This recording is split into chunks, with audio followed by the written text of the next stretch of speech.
تعلم دائما أن تكتفي بما تملك، فالحمد لله دائما وأبدا، فالقناعة كنز لا يفنى. وتذكر، قليل من الماء ينقذك وكثير من الماء يغرق. على سيدنا محمد في العالمين أجمعين. يا صباح الفل ويا صباح الياسمين على حسب ما بتشوفوني بعيونكم الحلوين. النهاردة جايلكم وجايبلكم معايا وصفة فيها كمية حديد وكمية فيتامينات لا حصر ليها. لما نقول فيتامين ألف وفيتامين سي لازم نقول سبانخ. السبانخ ديت مفيدة للكبير وللصغير، بتعزز المناعة وبتجدد الخلايا البيضاء، وكان يبقى بالتالي مفيش عندنا نسبة أمراض، وكمان بتحمي من الإسهال.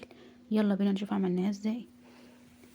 طبعا انا مش هعملها لوحديها، جبت معاها فرخة، والفرخة كمان هاخد منها بانيه، يعني هقسم البلد نصين، نص هعينه في جنب والنص التاني هاخد الصدر بس علشان اعمل منه بانيه. تعالوا يلا نشوف نخلي مع بعض ونشوف عملناها ازاي. قطعتها زي ما شفتوا كده وخليتها، وشلت العضمايه اللي موجودة في النص. هبتدي كده اخليها كده بالراحة، وهاخد جزء جزء، وهسلك كده العضمايه من الصدر كده بشويش، بحيث ان ما يطلعش فيها اللحمه. انت تحكمي بقى، معاكي سكينتك لازم تكون بوزها رفيع وتكون حاميه، بس خلي بالك من ايدك. خليتها معاكم زي ما شفتم. لو وصلتوا لغايه هنا صلوا على النبي ودعموني باللايك والشير عشان يوصلكوا، وفعلوا زر الجرس عشان يوصلكوا كل جديد. خلينا الفراخ اهوت، وهنروح علشان نتبلها معاكم ونشوف هنتبلها بايه. طبعا بعد ما اخلصها كلها بلم الكيس اللي موجود تحتها ده علشان مبوظش اي حاجه تحت ايدي.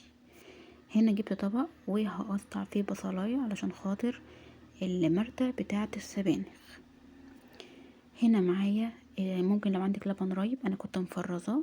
اللي عندك زبادي مش مشكله حطي منه. كمان هحط فلفل اسود، وهحط برضو زيه على البصل، وهحط كمان كزبره ناشفه وبرضو زيه على البصل. يعني هتعملي كده حاجتين في حاجة واحدة علشان تستغلي الوقت. معايا كمون، وهنا برضو نفس الطريقة، وكمان خلطة فلفل، وخلطة فلفل برضو نفس الطريقة. هحط على الفراخ لون اللي هو زعفران، وهحط كمون، مش هحط على البصل. ليه بقى؟ علشان يديني اللون لما اجي احمر كده اللون حلو وظريف. هروح على النار وهحمر المرتة بتاعتي بس تحميرة خفيفة.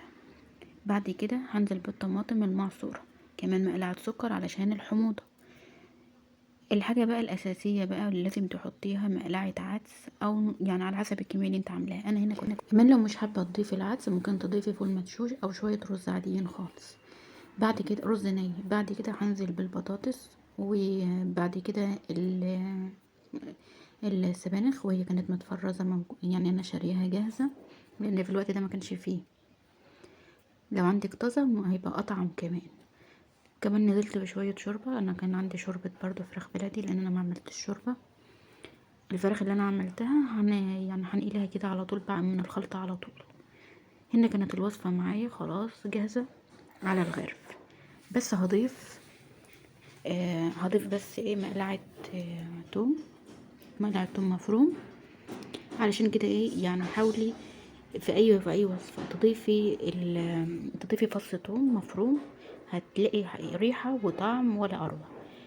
بس كده، وكانت دي وصفتنا النهارده، ودي الفراخ اللي عملناها. جربوها، ولو عجبتكم ادعموني باللايك والشير وسبسكرايب عشان يوصلكوا كل جديد. سلام عليكم.